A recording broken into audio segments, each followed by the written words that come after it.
Tu puisses posséder nos esprits, nos cœurs et nos âmes. Tu possèdes nos pensées afin que la parole puisse trouver une place de choix dans les cœurs de tout un chacun. Dans les noms puissants de Jésus-Christ Nazareth, que nos cœurs cet après-midi soient une terre fertile pour la seule gloire de ton Saint-Nom. Sois élevé, toi qui es vivant.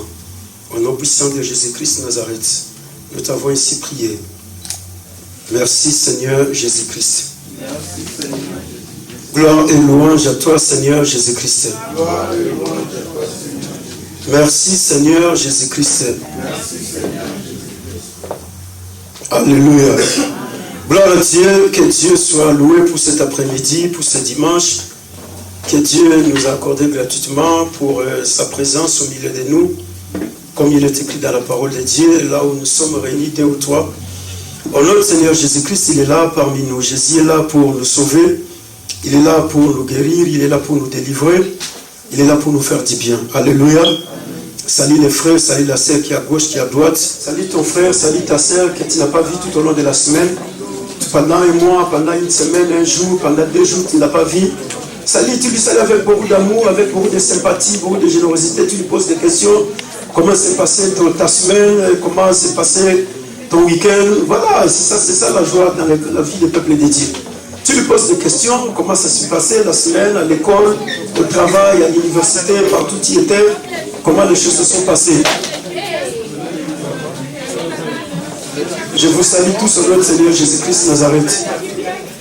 Voilà, nous sommes des frères et sœurs dont nous devons nous savoir nous saluer parce que la Bible dit saluez-vous les uns les autres avec un seul baiser. Donc, vous bénissez tous richement notre Seigneur Jésus-Christ Nazareth. Alléluia. Il faut toujours saluer les frères, saluer la sœur. Tu lui dis tu es beau, tu es belle, tu es généreux, tu es généreuse. Donc ça fait du bien. C'est ça la vie des peuples de Dieu. C'est ça l'église. Mon François. Il faut saluer la sœur qui est à côté, tu lui poses la question, comment tu t'appelles ma sœur? Tu es belle, tu es beau, tu es généreux. Voilà, c'est ça la vie de l'église, c'est ça l'église. On n'est pas dans une caserne de militaires, dans un camp militaire où les gens ils viennent, ils se disent, ah non, celui-là je ne peux pas l'approcher. Non. On a l'église. Alléluia. Donc je demanderai à tous ceux qui sont derrière d'occuper les chaises qui sont vides, ça va nous aider. Dieu, nous allons nous mettre debout car nous allons lire la parole de Dieu. Jean chapitre 8, s'il y a un frère qui est rempli du Saint-Esprit, qui peut nous faire la lecture dans le livre de Jean chapitre 8, verset 12, et un autre frère ou une autre sœur peut nous faire la lecture toujours dans le livre de Jean chapitre 8, verset 28. Jean chapitre 8, verset 12. Jean chapitre 8. Je suis la lumière du monde. Celui qui me suit ne marchera pas dans les ténèbres, mais il aura la lumière de la vie. Parole du Seigneur. Amen. Jean 8, 28.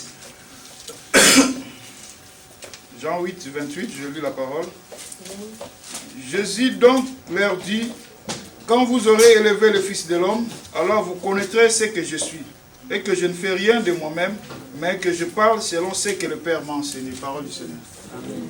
Parole du Seigneur. Amen. Colossiens chapitre 1.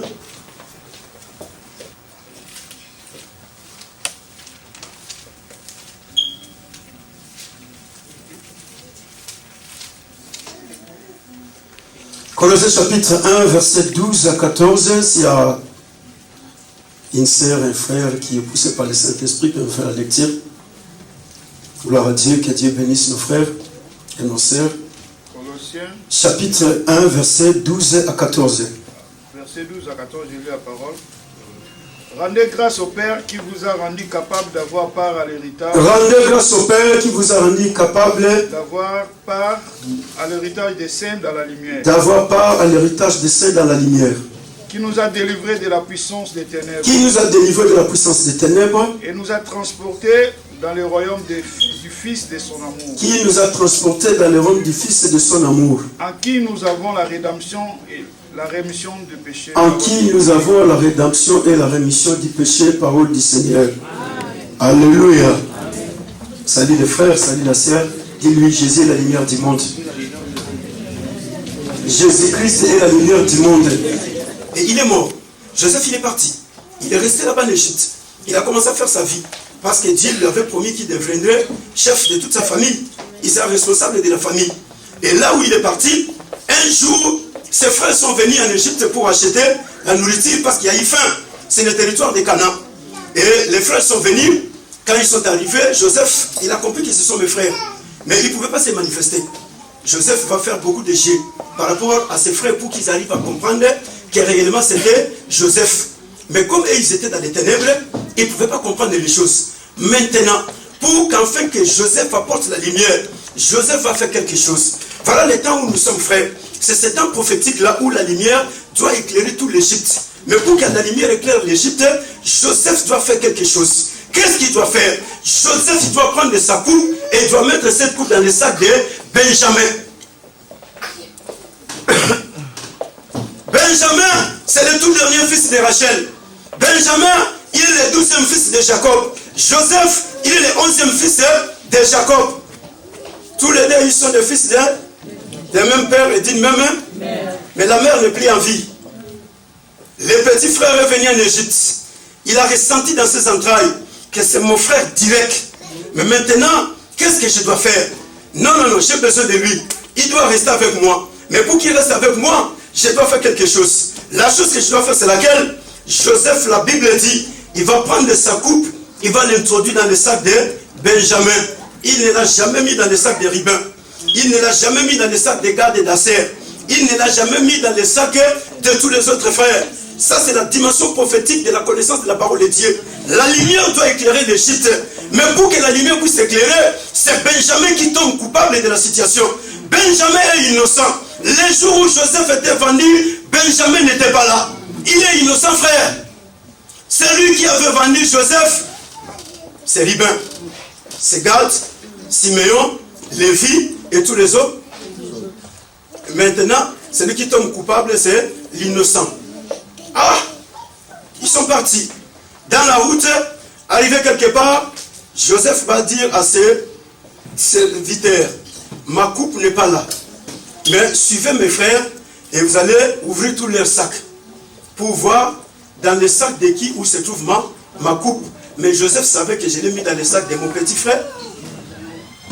J'ai mis dans les sacs de Benjamin. Et les serviteurs de Joseph, ils ont commencé à courir. Quand ils sont arrivés, ils ont vu les frères de Joseph, ils les ont dit, ouvrez vos sacs. Ils ont ouvert les sacs. Là, ils ont ouvert les sacs, ils ont commencé à fouiller. Ils ont regardé dans les sacs de Ribin, il n'y a rien. Tous les autres, il n'y a rien. Et Ribin, son cœur a commencé à battre. Si on les retrouvait dans les sacs de Benjamin, ah, c'est fini pour moi. C'est fini, qu'est-ce que je dirais à mon père? Parce que mon père sera en colère.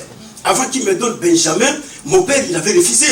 Il a dit, je ne le resterai pas parce que le premier qui est parti, il est déjà perdu. Et maintenant, il y a Benjamin encore qui va se perdre. Mais qu'est-ce que vous voulez? Vous voulez que je puisse partir bien avant? Et ils vont tomber dans les sacs de Benjamin. Quand ils vont ouvrir, ils retrouvent la coupe de Joseph dans les sacs de Benjamin. Ha ha! Malheur. Joseph était dans l'Égypte. Benjamin en cours de route. Et les sacs de Benjamin, c'est là où se trouve la coupe de son grand frère. Ah frère, comment les choses vont se passer? Et l'exigence de Joseph, c'est quoi? Il faut que Benjamin retourne à Égypte. Il ne doit plus y aller, là se trouve Jacob. Bon, toi tu dois rentrer en Égypte, comme c'est toi qui as volé la coupe de ton grand frère. Bon, et il ne savait pas que c'est son grand frère, hein? Tu as volé la coupe de ton frère, donc tu dois rentrer en Égypte. Non, je n'ai pas volé, il a commencé à pleurer. Je n'ai pas volé, non, je ne suis pas volé. Non, tu dois rentrer en Égypte. Ribin va plaider. Non, c'est le tout dernier.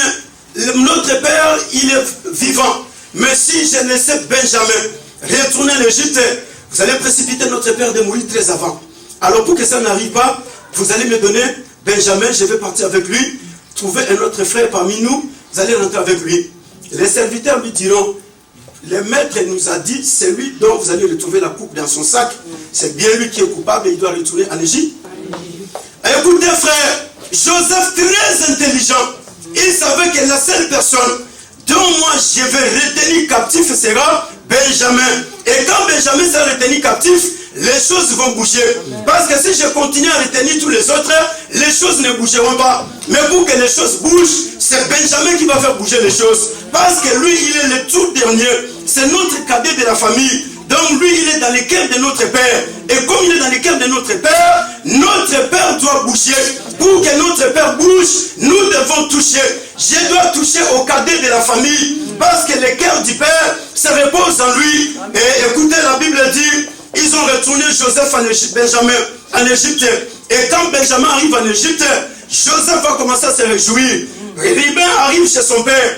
Il va dire à son père, écoutez papa, le monsieur il a dit, si tu ne te présentes pas en Égypte, Benjamin ne sera jamais relâché. Pour que Benjamin soit relâché, tu dois descendre en Égypte. Hein? C'est comme ça encore? Mais ça devient compliqué. Ruben lui dit, papa, tu n'as pas de choix.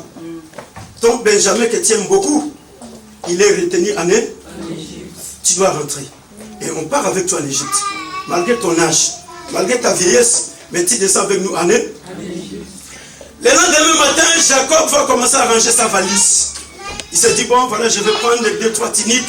Je dois descendre en Égypte parce que je n'ai pas de choix. Benjamin, c'est lui qui est resté pour moi comme le tout dernier des fils de Rachel et retenu en Égypte en captivité. Je dois descendre en Égypte. Je n'ai pas de choix. Alléluia. Jacob va préparer sa valise. Jacob commence la marche. Jacob arrive en Égypte. Quand Jacob arrive en Égypte, le cœur de Joseph va se sentir très joyeux. Joseph est dans la joie. Joseph va oublier Benjamin. Il va commencer à se réjouir parce qu'il a vu son père, Jacob. Alléluia. Écoutez frère, écoute ma soeur. Jésus dit, je suis la lumière du monde. Celui qui me suit ne marchera pas dans les ténèbres. La lumière dans la dimension morale symbolise la vie de la sainteté. La lumière dans la dimension morale symbolise la vie de la pureté. La lumière dans la dimension morale symbolise la vie de la justice. Or aujourd'hui frère, pour qu'il y ait lumière, il faut que Jacob descende d'Égypte. Mais qui va défendre les descendants de Jacob? C'est Benjamin. Qui est Benjamin? C'est un innocent qui n'était pas là le jour où on avait vendu Joseph. Mais qu'est-ce qu'il retire? C'est la coupe. La coupe de Joseph se retrouve dans le sac de Benjamin. Et c'est Benjamin qui fait que Jacob puisse quitter le territoire de Canaan. Écoutez frère, ça c'est la parole prophétique de la Bible. La coupe de Joseph. Alléluia. Amen. Amen. Frère, François, vous arrivez? Amen. Alléluia. Amen. La coupe de Joseph se retrouve dans le sac de Benjamin. Benjamin c'est un innocent. Il ne connaît rien. Il n'a jamais su que son frère était vendu par ses propres frères. Il ne savait pas. Mais ce jour-là, il va tomber dans les pièges où son frère l'avait tendu. Mais ces pièges-là, c'était pour en faire ramener le père. Pour qu'il arrive là où se trouvait son fils. Or, le fils qui se trouvait en Égypte, il avait besoin de son père.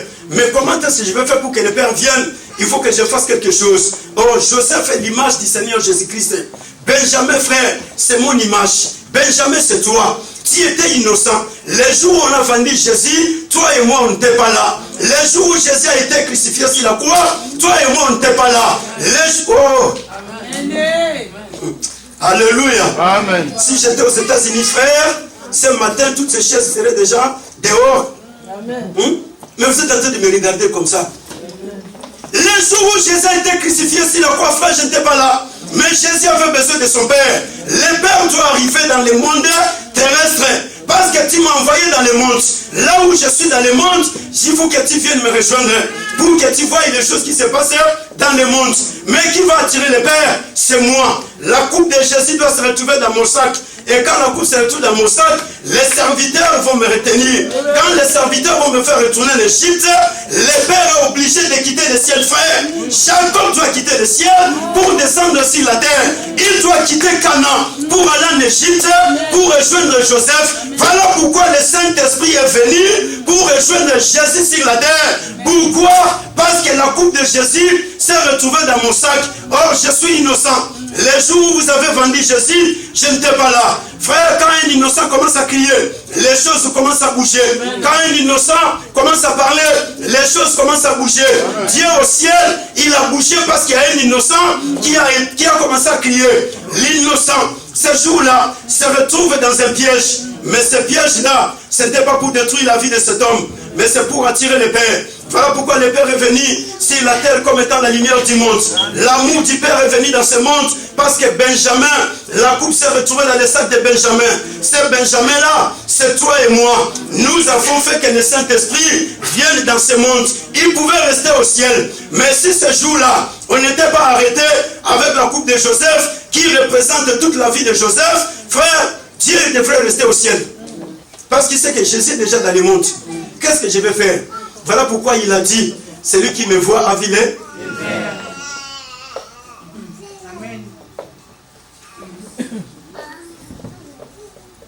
François.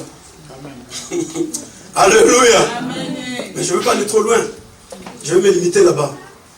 Les prophètes, ils ont tout intérêt de commencer à expliquer les choses prophétiques de la parole de Dieu. Il ne faut pas rester seulement à commencer à dire des bêtises. Hey, mets-toi debout. Je vois un sac de foufou sur ta tête. Non, non, non. Il y a la parole prophétique à expliquer.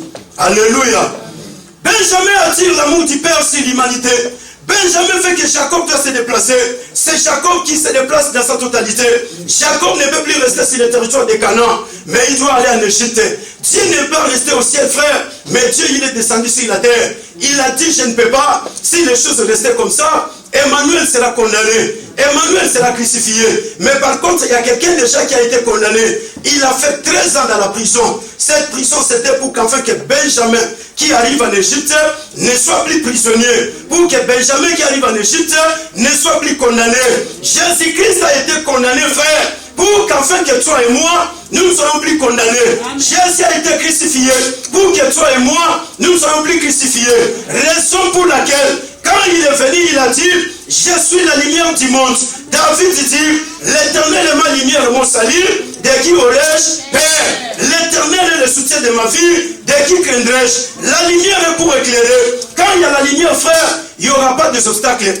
Quand il y a la lumière, il n'y aura pas d'heurtement. Les gens ne vont pas se heurter. Mais quand il n'y a pas la lumière, les gens vont commencer à heurter les uns et les autres.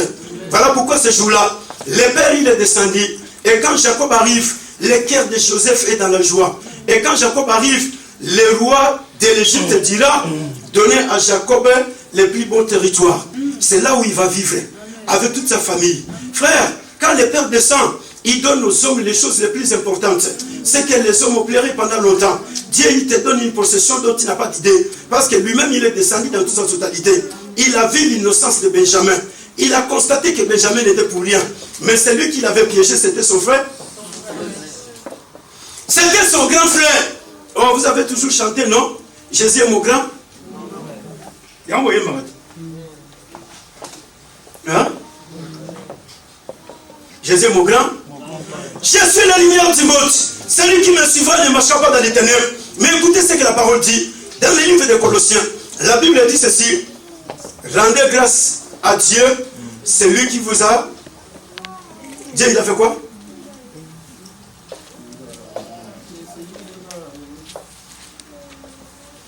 Dieu, il nous a rendu capables de participer à l'héritage des saints dans la vie. Et il nous a délivrés de la puissance des ténèbres. Et il nous a transportés dans le royaume de son Fils bien-aimé. Pour là où nous avons la rédemption et le pardon du péché. Alléluia. C'est Dieu qui a fait cela. La Bible dit, rendez grâce à Dieu. C'est-à-dire que tout enfant de Dieu doit savoir, c'est la terre des vivants, rendre grâce à Dieu. Dieu est la lumière. Jésus est la lumière du monde. Jésus tout étant lumière, il ne veut pas que les hommes restent dans les ténèbres. Aujourd'hui, les ténèbres sont en train d'envahir même le peuple de Dieu. Là où le peuple de Dieu doit vivre dans la joie, mais ils sont dans la tristesse. Là où le peuple de Dieu doit vivre dans l'amour, ils sont dans la haine. Là où le peuple de Dieu doit vivre dans l'unité, ils sont divisés. Pourquoi? C'est à cause des ténèbres. Oh, les ténèbres, c'est les mensonges. Les mensonges ne peuvent jamais faire avancer une société. Raison pour laquelle vous voyez aujourd'hui, les mensonges a fait que l'homme puisse inventer l'arme pour tuer son prochain. Les mensonges a fait que l'homme puisse inventer la maladie pour détruire la vie de son prochain. Aujourd'hui, nous avons le coronavirus qui est en train de détruire les millions de vies par tous les quatre coins du monde. Mais d'où est provenue cette maladie? Quand tu vas rentrer trop loin, tu verras que c'est l'homme lui-même qui a inventé cette maladie. Ce n'est pas Dieu ni Satan, mais c'est l'être humain à cause du mensonge. Le diable, c'est un grand menteur. La Bible dit, le voleur ne vient que pour voler, égorger et détruire. Le diable, Satan, lui, il est le père du mensonge. Mais la Bible dit, Jésus-Christ a dit, je suis le chemin, la vérité et la vie. Jésus-Christ est la lumière du monde. Quand il y a la lumière, frère, les gens ne vont pas faire du mal. Quand il y a la lumière, les gens ne vont pas saillir. Quand il y a la lumière, parce que la lumière, c'est la vérité de la parole de Dieu. La vérité de la parole de Dieu dit quoi? Tu aimeras ton prochain comme toi-même, tu t'aimes. Mais quand il y a les ténèbres, c'est ça les ténèbres. Quand il y a les ténèbres, comme toi tu m'as piétiné, moi aussi je vais te piétiner. Comme toi tu m'as fait du mal, moi aussi je vais te faire du. Ça c'est les ténèbres. Ça c'est la fausseté. Ça c'est les mensonges. Mais Jésus est venu comme étant la lumière du monde. Et la véritable lumière est là pour éclairer notre esprit. Quand la vérité de Dieu t'a franchi, tu ne dois pas haïr ton frère. Quand il y a des ténèbres, les gens, ils sont toujours là, ils ne veulent pas voir les autres avancer. Parce qu'il y a des ténèbres. Mais quand il y a la lumière, quand l'autre avance, tu seras dans la joie. Tu sais que non, lui quand il est en train d'avancer, moi aussi, derrière sa bénédiction, je serai aussi béni. Joseph a avancé, mais quand ses frères sont venus, ils ont bénéficié de la bénédiction de Joseph. Mais qu'est-ce qu'ils ont fait? Ils l'ont haï. Vous avez médité me faire du mal, mais Dieu il a changé le mal à. Ils ont haï leurs frères, leurs propres frères de sang, ils l'ont haï. Pourquoi? Parce qu'il y a les ténèbres. Et là où il y a les ténèbres, les gens ne veulent pas voir les autres avancer. C'est comme ça que vous verrez. Le père du mensonge, c'est le diable. Le mensonge est là pour détruire les vies. Le mensonge est là pour empêcher les gens de ne pas avancer. Dieu, il dit dans sa parole, je suis la lumière du monde. Satan, il vient, il dit, non, moi je suis les ténèbres. Alors comme je suis les ténèbres, venez, vous allez me suivre. Et vous verrez aujourd'hui, les ténèbres est entré même à l'église. Dans les églises, vous verrez, il y a aujourd'hui l'occultisme qui est là. Donc l'occultisme, c'est les ténèbres, c'est Satan.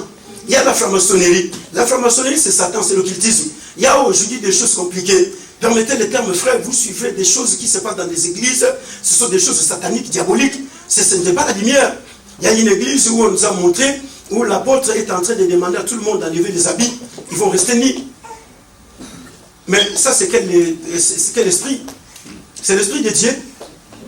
Vous entrez dans les églises, les gens ils sont dans la joie. Quand le pasteur il est en train de faire tomber les gens, ils se disent oui, le pasteur il a les mouillards. Mais dans cette église où tout le monde tombe le matin, il se relève, personne n'a jamais vécu la gloire de Dieu. Personne n'a jamais expérimenté la puissance de Dieu. Personne n'a jamais expérimenté. Vous verrez la personne qui était tombée hier, c'est la même personne qui va retomber aujourd'hui, c'est la même personne qui va retomber demain, c'est la même personne quand l'apôtre Antoine viendra, il va encore retomber. Mais qu'est-ce qui te fait tomber? Jésus n'est pas venu pour faire tomber les hommes sur la terre, mais Jésus est venu pour élever ceux qui sont tombés, parce qu'il nous a rencontrés, on était déjà tombés dans les péchés. Et nous qui sommes tombés dans les péchés, Jésus est venu pour nous relever. Et quand Jésus nous relève, Jésus ne te l'envoie pas pour que tu viennes encore nous faire tomber. La lumière est venue, frère, pour éclairer l'esprit de l'homme qui était dans les ténèbres, pour lui donner la véritable liberté. La lumière, c'est la connaissance qui éclaire l'esprit, c'est l'intelligence qui éclaire la pensée. Et quand le mensonge vient, tu comprendras que ça c'est le mensonge. Je ne peux pas croire au mensonge. Vous verrez, les gens sont très contents. Quand ils voient les gens vomir dans les églises, les gens ils tombent, ils commencent à vomir. Ils disent, ah, le pasteur a un bouillard. Mais dans cette église où les gens sont en train de vomir, vous rencontrerez tout le monde est impudique. Tous les gens qui sont là-bas, ce sont des personnes compliquées. Ils vivent dans la débauche, ils vivent dans l'impudicité, ils vivent dans l'adultère, ils vivent dans la sorcellerie, ils vivent dans des pratiques abominables. Et ils n'ont jamais vécu la gloire de Dieu. Ils n'ont jamais expérimenté la puissance de Dieu. Pourquoi? Parce qu'ils sont dans les ténèbres. Comme celui qui les a éclairés là, il est dans les ténèbres, lui aussi il introduit les ténèbres pour empêcher le peuple enfin de ne pas vivre la lumière de Dieu. Mais la Bible dit, rendez grâce au Père qui nous a rendus capables de vivre l'héritage des saints dans la lumière. Dieu ne nous a pas rendus capables de vivre l'héritage dans les ténèbres. Là où il y a les ténèbres, frère, il y a toujours des querelles. Là où il y a des ténèbres, il y a des disputes. Là où il y a des ténèbres, il y a les complexes de supériorité et d'infériorité. Là où il y a des ténèbres, les gens ils vivent toujours dans des discussions. Les gens ils vivent dans des comparaisons. Parce qu'il y a des ténèbres. Ça c'est le travail du diable. Le diable il fait toujours ce travail. Là où il y a les ténèbres, les gens ils ne veulent pas toujours s'approcher. Voilà pourquoi vous verrez, on a l'église, il y a des gens qui ne connaissent pas les noms de leurs frères. Il y a des gens qui ne connaissent pas les noms de leurs sœurs. Mais nous sommes tous dans la même église. Mais quand on te dit non, tel frère, tu dis, quel frère? Là, tel frère, il faut qu'on te décrit le jour où il était à l'église, il était habillé en pantalon rouge, chemise telle. Là, ah, ce frère-là, il est toujours en rouge, je le vois maintenant. Mais non, ça c'est les ténèbres. La lumière, est-ce que toi, tu ne connais pas les noms de tes frères avec qui tu es né biologiquement? Les frères dont tu es né avec biologiquement, tu ne connais pas leur nom? Tu ne connais pas leur vie? Mais comment à l'église, il faut qu'on commence à te détailler maintenant Tu vois les frères qui s'habillent très souvent, la sœur qui se met la blouse rouge. Il faut qu'on te explique la blouse rouge. Là tu diras, c'est Wana Maouin. Alléluia. Mais si nous sommes des frères et des sœurs, nous devons vivre comme des frères et des sœurs, non? La Bible dit, l'église primitive persévérait dans l'enseignement des apôtres, dans la communion fraternelle, dans la fraction du pain et dans les prières. L'église vivait dans cette communion. Mais aujourd'hui, Dieu pour tous et chacun pour eux. Quand l'église est finie, Papa Ogi il est parti, il ne m'a même pas vu, il n'a même pas salué le frère qui est à gauche. Et le jour où le frère aura un problème, Papa Ogi, tu connais? Ah non, Papa Emmanuel, je ne le connais même, je ne vois même pas. Non, c'est le frère qui reste à côté de toi là-bas. Allez, quand tu vas poser la question, frère, tu connais Papa Ogi? Papa Ogi? C'est qui Papa Ogi? Ce n'est pas du tout. Non, ce n'est pas bien, je vous dis des choses sérieuses. Ça, c'est les ténèbres. Parce que nous devons savoir, Dieu est esprit, nous sommes des êtres humains. Si Dieu nous demande de nous aimer les uns les autres, c'est parce que Dieu y sait. Dieu pouvait nous laisser comme ça. Il pouvait dire non, vivez comme ça comme vous voulez. Mais Dieu il dit, aimez-vous les uns et les autres. Pourquoi? Parce que Dieu il sait que tout étant humain, nous avons des problèmes. Mais ces problèmes qui vont nous arriver, s'il y a l'amour, il y aura la solution. Mais s'il n'y a pas l'amour, il n'y aura pas de solution. Pour qu'on donne la solution, il faut qu'il y ait l'amour entre nous les uns et les autres.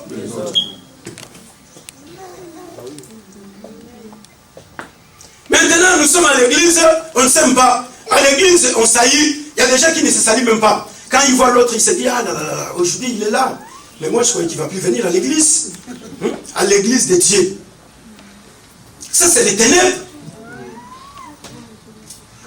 Ça c'est l'obscurité. Les ténèbres empêchent que les gens avancent. Les ténèbres font que les gens vivent dans des semblants. Les ténèbres font que les gens vivent dans l'hypocrisie. Vous verrez les gens à l'église, ils font comme s'ils ne se parlaient pas. Les gens, ils font comme s'ils ne se connaissent pas. Mais dehors, quand ils commencent à s'appeler au téléphone. Mais à l'église, vous faites semblant comme si vous ne vous connaissez pas. Pourquoi? Mais là-bas, dehors, au téléphone, tu sais ce qui s'est passé à l'église? Qu'est-ce qui s'est passé à l'église? Tu n'étais pas là hier. Aujourd'hui, tu n'étais pas à l'église. Tu n'as pas vu. Mais ici, tout le monde fait ça. C'est comme si on se parlait.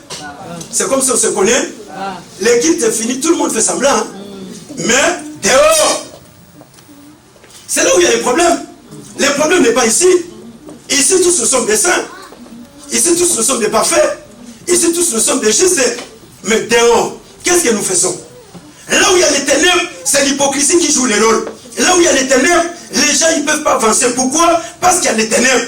Mais là où il y a la lumière, non frère. Les gens qui vivent dans la lumière, ils savent que celui-là, c'est mon frère. Mon frère est dans une difficulté, je dois le soutenir, je dois l'appuyer. Mon frère est en train d'avancer, je dois dire merci à Dieu. Là où il y a les ténèbres, moindre pépin. À l'intérieur, vous ne comprenez rien. Mais à l'extérieur, la situation est déjà grave. Mais à l'intérieur, là où nous sommes, il n'y a rien de grave. Hein? Tous tels que nous sommes là, on se dit non, il n'y a rien. Hein? Mais à l'extérieur, tout le monde sait que non, il y a tel problème qui se passe à l'église. Mais à l'église, il n'y a rien. Pourquoi? Parce qu'il y a les ténèbres. Et dans ces ténèbres-là, il y a la duplicité qui joue un grand rôle. Il y a des choses qui se passent. Mais la Bible dit, je suis la lumière du monde.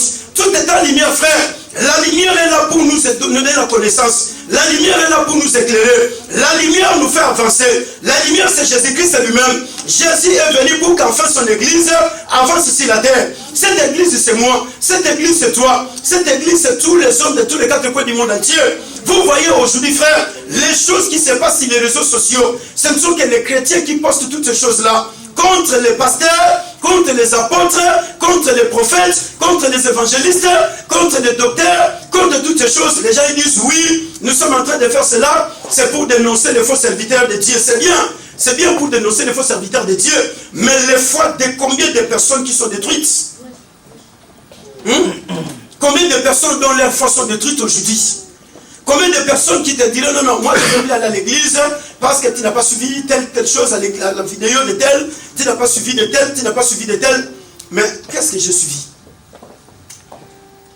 Voilà pourquoi Jésus il a dit, c'est lui qui sait qu'il n'a jamais péché, qui prend la pierre, la première pierre. C'était ça la parole, non? C'est lui qui sait qu'il n'a jamais péché, qui prend après la première pierre, qu'il jette sur la femme. Qui l'avait fait? Mais pourquoi nous nous jetons les pierres sur les autres? Pourquoi nous sommes les premiers à jeter les pierres sur les autres? Pourquoi? Nous on s'est dit non, non, non. Nous en tout cas on est parfait, nous on est saints, nous on est pire. Non frère, la Bible dit ceci. Quand tu vois ton frère tomber dans les mal, relève-les. S'il refuse de se relever, là ce n'est pas ton problème parce que toi tu as déjà fait ton travail. Mais la Bible ne nous dit pas qu'elle va publier sur Facebook, va publier sur WhatsApp, va publier sur Imo, va publier je ne sais moi sur quoi. La Bible ne nous dit pas ça. Ça c'est les ténèbres, ça c'est l'obscurité. Pourquoi tout ça? C'est pour empêcher l'église du Seigneur, que l'église n'aille pas de l'avant. C'est pour qu'en fait que les peuples de Dieu ne croissent pas dans leur foi, pour qu'ils ne vivent pas dans la bonne relation avec le Saint-Esprit. Ces gens qui sont en train de faire ces choses, nous ne les encourageons pas, nous les condamnons catégoriquement, parce que cela n'est pas biblique. L'immoralité dans l'église de Dieu, ce n'est pas permis. L'église est appelée à vivre dans la vie de sainteté.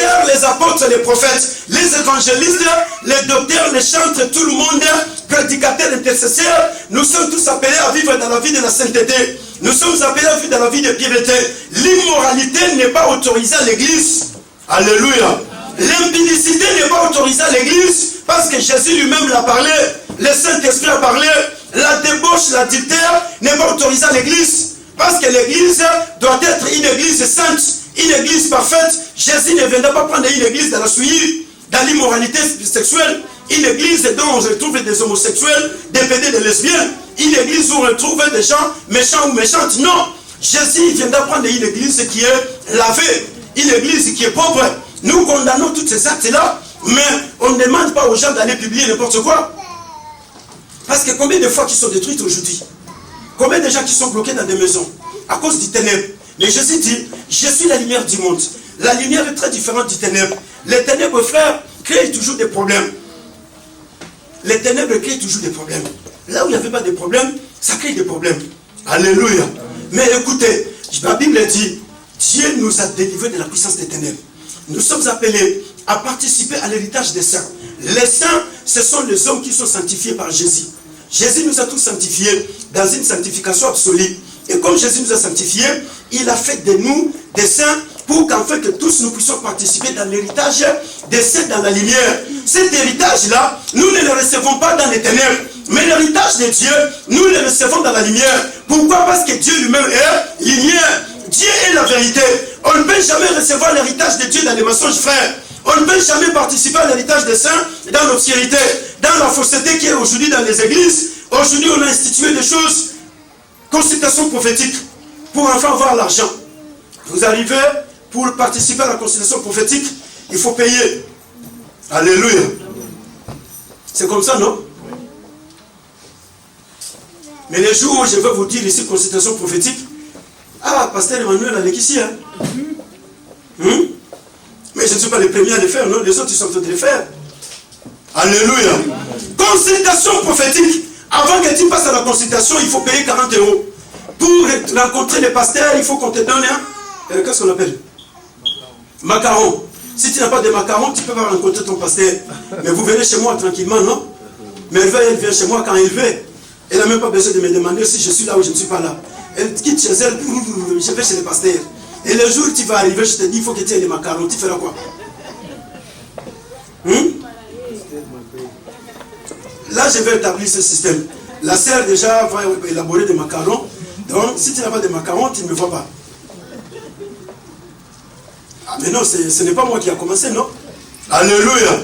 Non, c'est ça, ces choses-là qui sont dans les ténèbres. Il faut avoir les macarons. Mais la personne qui a besoin du pasteur est malade. Mais cette personne-là n'a pas de macarons. Maintenant, comment les choses vont se passer? Pour aller chez le médecin, il faut prendre les rendez-vous.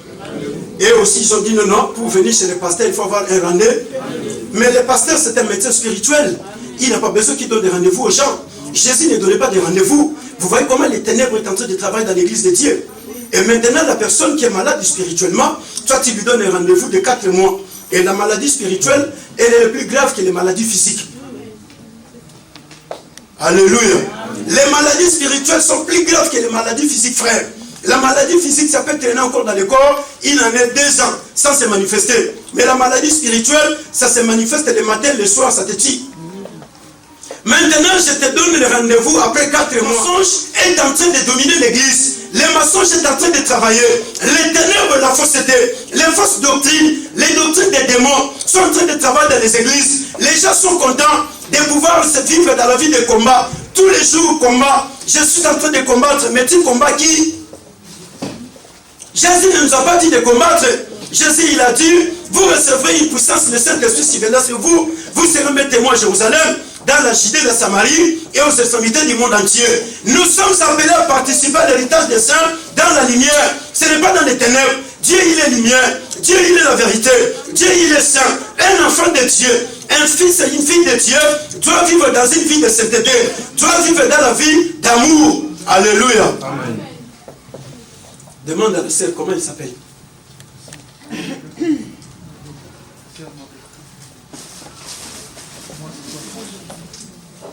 Présentez-vous. Présentez-vous. Moi, je suis le frère Emmanuel. Dans la lumière, la Bible dit, Dieu nous a rendu grâce de participer à l'héritage des saints dans la lumière. Et non dans les ténèbres. C'est dans la lumière que nous participons à l'héritage des saints. S'il y a la lumière, frère, nous allons travailler. Or, l'Église a un rôle à jouer. L'Église doit savoir les problèmes spirituels du temps où elle vit. Et quand l'Église comprend les problèmes spirituels du temps où elle est en train de vivre, c'est comme ça que l'Église va se mettre à travailler comme étant lumière. Parce que l'Église elle-même est appelée lumière du monde. Jésus dit, vous êtes la lumière du monde. Et comme nous sommes la lumière du monde, nous devons travailler tout état lumière. Mais quand nous travaillons, nous vivons dans la haine, nous vivons dans les disputes, dans les querelles. Dites-moi, quand allons-nous éclairer ceux qui sont dans les ténèbres? Quand allons-nous enlever ceux qui sont là-bas dans les ténèbres?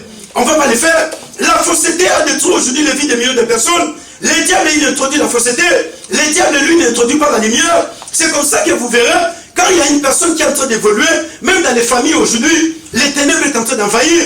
Il y a des histoires qui se passent aujourd'hui très dangereuses. On éjecte des maladies dans le corps des gens. Pourquoi? Parce qu'on a vu l'autre en train d'avancer. À l'église, c'est quand on voit un frère qui est en train d'émerger, au lieu de dire gloire à Dieu, je vais aider les frères pour qu'ils puissent avancer, alors on cherche par tous les moyens pour lui poser des situations. On commence à l'empêcher. On doit poser des actes pour les réduire jusqu'à ce qu'il va se décourager. Quand on voit une sœur qui est en train d'évoluer, au lieu d'encourager la sœur de pouvoir avancer, l'autre il vient. Ah, ça va, ces derniers temps, en tout cas, tu es en train de bien travailler à l'église. Ah, si tu savais. Si tu savais comment je vais te faire tomber, je sais que tu vas t'arrêter. Mais c'est le bouche qui a parlé. Mais ce n'est pas le cœur qui a parlé. Mais la Bible dit, Jésus nous a appelés pour qu'enfin nous puissions participer à la lumière. Et l'héritage des saints, cet héritage-là, c'est le salut éternel que Dieu nous a donné.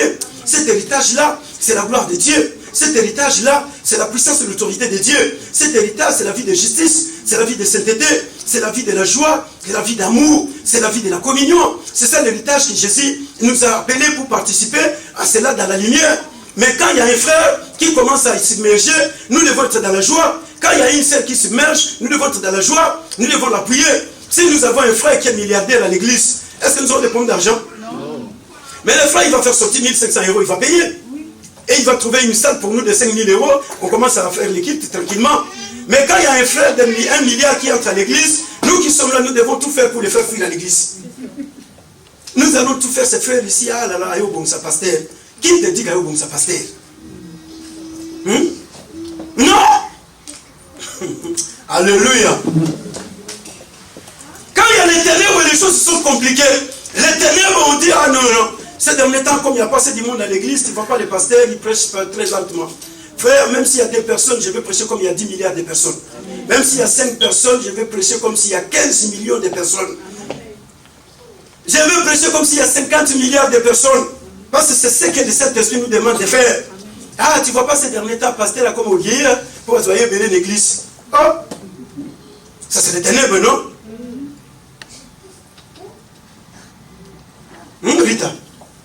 C'est ça les ténèbres, oui ou non? Sarah. Lydia, n'est-ce pas? Ça c'est les ténèbres. Merveille. Ça c'est les ténèbres, non?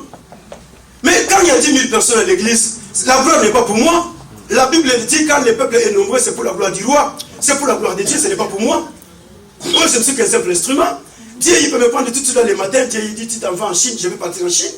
Mais quand l'église évolue, frère, c'est notre joie aussi. Alléluia. Amen. Quand les choses vont de l'avant, c'est la joie aussi pour toi, non? Quand tu arrives aujourd'hui, ici, tu rencontres 50 blanches comme Rosalie. Ah, tu ne seras pas dans la joie? Amen. Ça va te faire de la joie, non? Oui. Tu diras, ah, dans notre église, il y a 50 blanches. Ah, Dieu soit loué. Mais ne les parle pas parce que tu veux parler seulement. Mais il faut que cela sorte du profond de ton cœur. Quand on vient ici, on rencontre toutes les chaises, il y a des personnes qui sont là. Mais tu dois être dans la joie, non? Ah, Dieu merci parce que notre église est en train de grandir. Mais quand l'église commence à évoluer, on commence à créer des problèmes. Ah non, non, non. Tu ne vois pas celui comme il a fait des choses. C'est les ténèbres. Et les ténèbres engendrent la sorcellerie. La sorcellerie engendre des problèmes. Les problèmes sont toujours là. Pourquoi? Parce que les ténèbres ne collaborent pas avec la lumière. Les ténèbres ne font pas avancer les choses. Mais les ténèbres est là pour handicaper en fait que les choses puissent avancer. Quand il y a la lumière, frère, les gens ils sont dans la joie, voir les choses avancer. L'église de Pierre, la Bible me dit, chaque jour cette église croissait, Dieu augmentait le nombre de ceux qui étaient sauvés. C'est chaque jour, la Bible dit, ce n'est pas chaque dimanche, parce que cette église priait chaque jour. Mais nous, on est là les dimanches, les mardis et les jeudis. Mais quand nous venons chaque jour, est-ce qu'il y a croissance? Il n'y en a pas. Pourquoi? Parce que c'est nous qui sommes l'handicap pour qu'enfin que Dieu ne puisse pas agir. Car pourquoi? Parce que nous sommes encore dans l'obscurité. Et comme il y a des ténèbres, il y a des choses qui sont encore au-dedans de nous. Non frère, un enfant de Dieu ne peut pas vivre dans les ténèbres. Un enfant de Dieu, c'est celui qui est dans la lumière. Quand il voit que la chose ne marche pas, il a la capacité de trouver la personne pour lui parler. Ah mon frère, ce jour-là, tu m'avais piétiné. Mais que Dieu te pardonne, moi aussi je te pardonne. Mais ce n'est pas celui qui garde les choses dans son cœur pour enfin aller trouver les moyens d'appeler les autres au téléphone pour parler. Là, les choses ne marcheront pas. Un enfant de Dieu, c'est celui qui sait que non, celui-là c'est mon frère, il a tel problème. Et dans son problème, je dois participer. Parce qu'un jour, moi aussi, cela m'arrivera. Et quand cela t'arrivera, et que toi tu ne participes pas dans les problèmes des autres, qu'est-ce que tu diras? Cette église-là, c'est une église dont les gens n'ont pas l'amour. N'est-ce pas? Alléluia. Mais écoutez, la Bible dit, Dieu nous a transportés. Dieu nous fait participer dans la lumière. Il nous a délivrés de la puissance des ténèbres et il nous a transportés dans le royaume de la lumière de son Fils Jésus-Christ. Là où nous avons la rédemption et le pardon du péché. Voilà ce que Dieu a fait. Dieu nous a délivrés de la puissance des ténèbres. Dieu nous a délivrés du royaume des ténèbres. Le royaume des ténèbres, c'est là où il y a les mensonges, c'est là où il y a la tromperie, c'est là où il y a la méchanceté, c'est là où il y a tout ce qu'il y a. Toutes ces choses qui se passent dans les quatre coins du monde entier, c'est là où il y a le royaume des ténèbres, l'immoralité, la débauche, l'adultère, l'impudicité, l'ivrognerie, la religion, les sectes, la sorcellerie, la magie, l'occultisme. Toutes ces choses, c'est dans le royaume des ténèbres. Mais Dieu nous a délivrés, c'est là. Dieu, dans la dimension spirituelle, il a déjà délivré tout chrétien, toute chrétienne qui croit au Seigneur Jésus-Christ de la puissance des ténèbres. Alléluia. Dieu nous a délivrés des forces spirituelles. Mais maintenant, il y a un travail à faire. Parce que Dieu, il a fait déjà sa part. Spirituellement, l'âme est délivrée. Mais physiquement, nous vivons sur la terre où nous allons nous retrouver avec des tentations, où nous allons nous retrouver avec des persécutions. Jésus, il a dit, la tentation va arriver, la persécution, les tribulations. Mais spirituellement, Dieu nous a déjà délivrés. Mais pour que tu ne tombes pas dans la tentation, Jésus dit, veillez et prie. Mais aujourd'hui, les chrétiens ne veulent pas prier. Voilà pourquoi les gens tombent très souvent dans les tentations. Veillez et priez. Mais l'église ne veut pas prier. Jésus dit, je me suis réconcilié avec le Père pour vous réconcilier.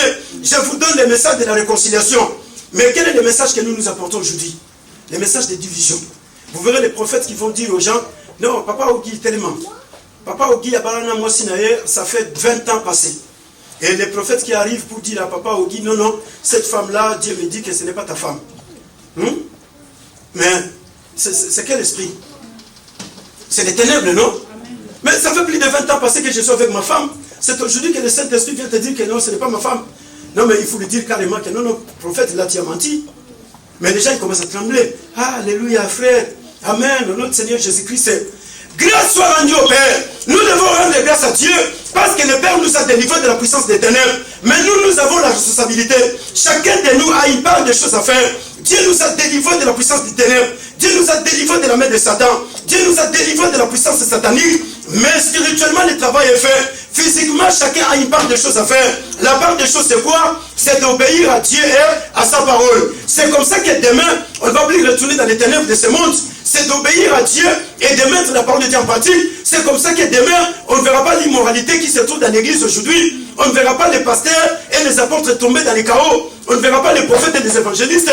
L'obéissance à la parole de Dieu, la mise en pratique à la parole de Dieu, c'est ce qui fera faire que l'immoralité sexuelle ne détruit pas l'église de Dieu, que la magie ne détruit pas l'église de Dieu, l'occultisme, les fausses prophéties, les mensonges qui est là en train de détruire. Voilà pourquoi la Bible dit, ne vous bornez pas seulement à écouter là-bas, mettez la parole de Dieu en pratique. La mise en pratique de la parole, c'est ce qui nous donne la victoire sur les péchés.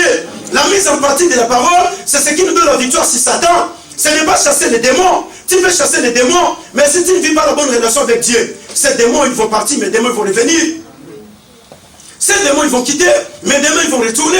Parce qu'ils savent que non, tu m'as chassé, mais tu ne vis pas dans la vie de sainteté. Tu m'as chassé, tu ne vis pas dans la vie de pureté. Tu m'as chassé, tu ne vis pas la vie d'amour. Les mêmes démons de la haine qui sont partis, ils vont revenir.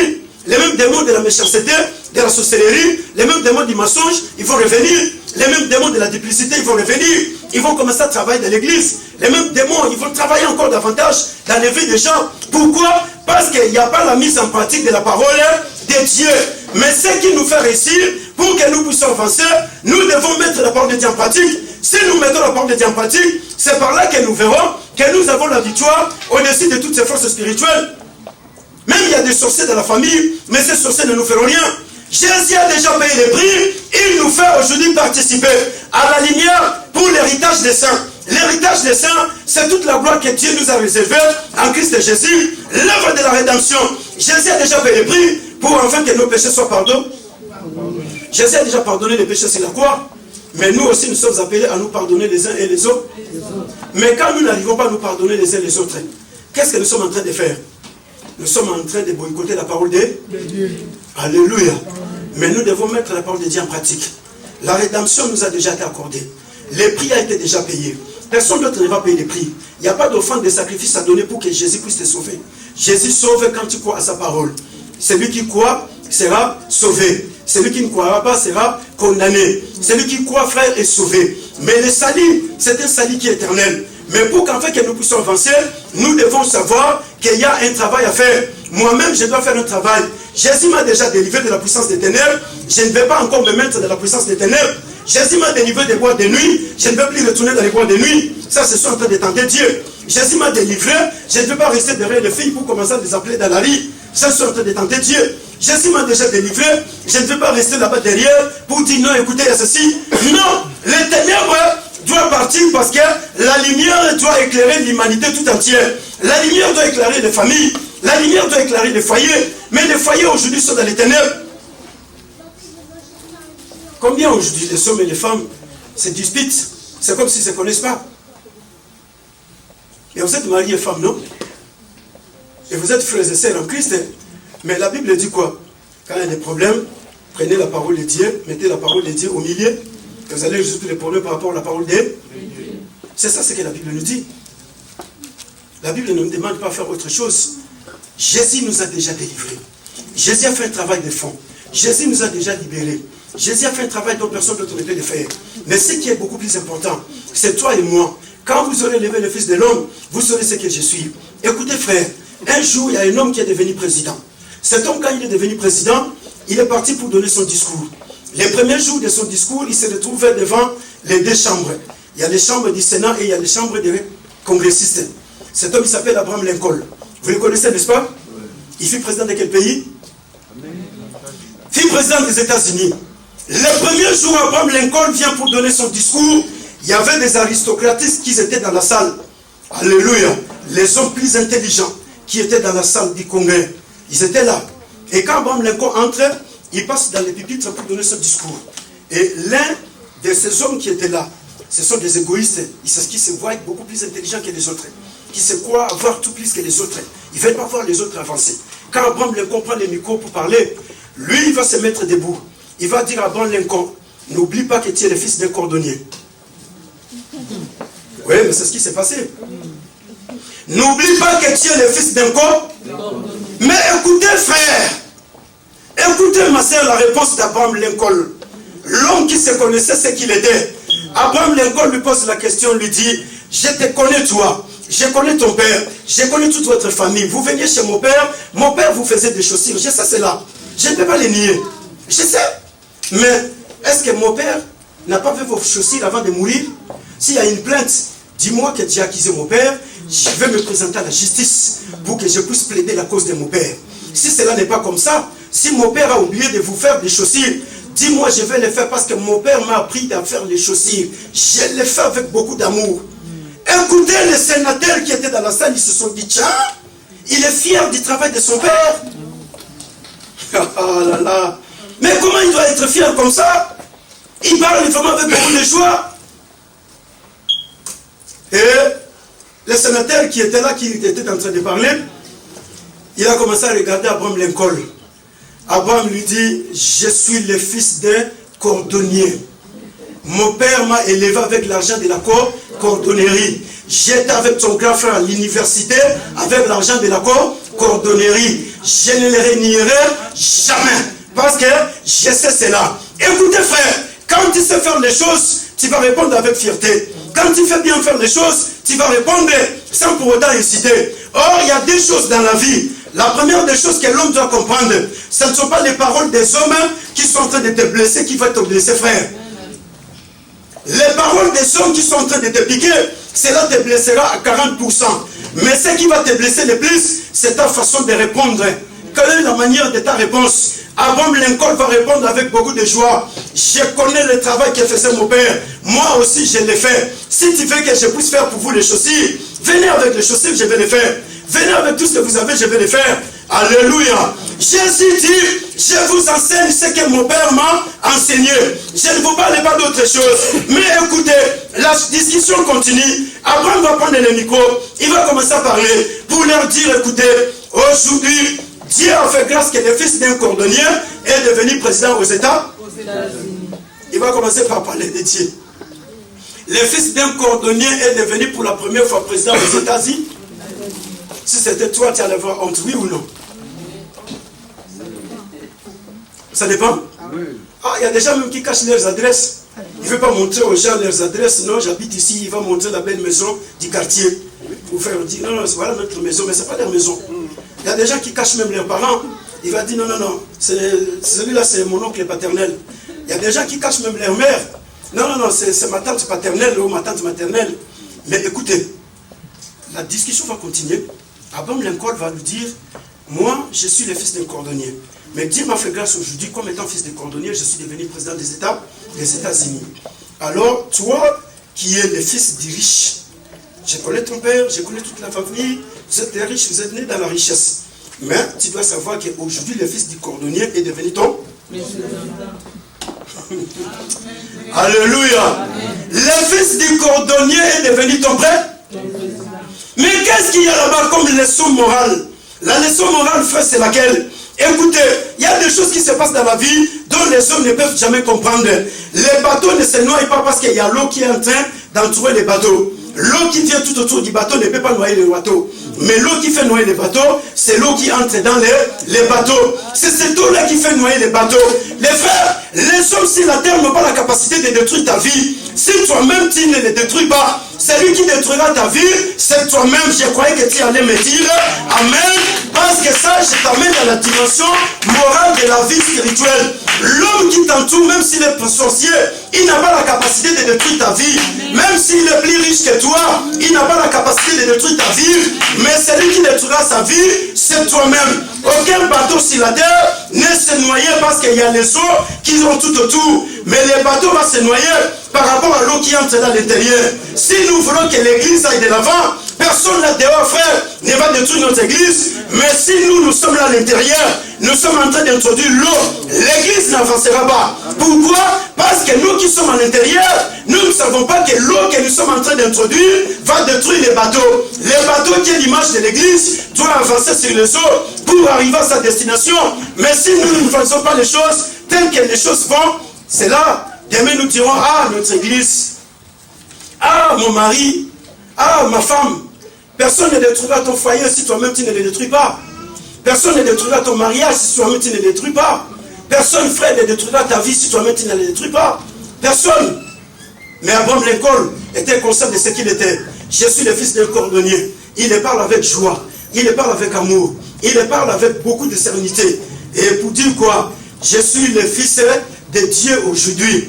Hier, j'étais le fils du cordonnier. Mais aujourd'hui, je le supplie. Parce que le cordonnier qui m'a mis au monde, il m'a montré comment faire les choses. Or, le vrai cordonnier qui m'a mis au monde s'appelle Dieu le Père. Dieu le Père m'a mis au monde, il m'a enseigné, frère. Voilà pourquoi quand tu fais bien les choses, tu vas répondre aux gens avec joie. Tu vas répondre avec beaucoup de sénérité. Même ton chef au travail, quand il vient pour te bousculer, il regarde le travail que tu fais, il dit là non, il fait bien les choses. Je ne peux pas l'empêcher de continuer là.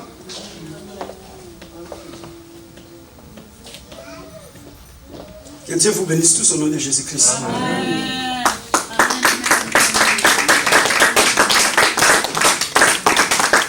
Attendez-vous.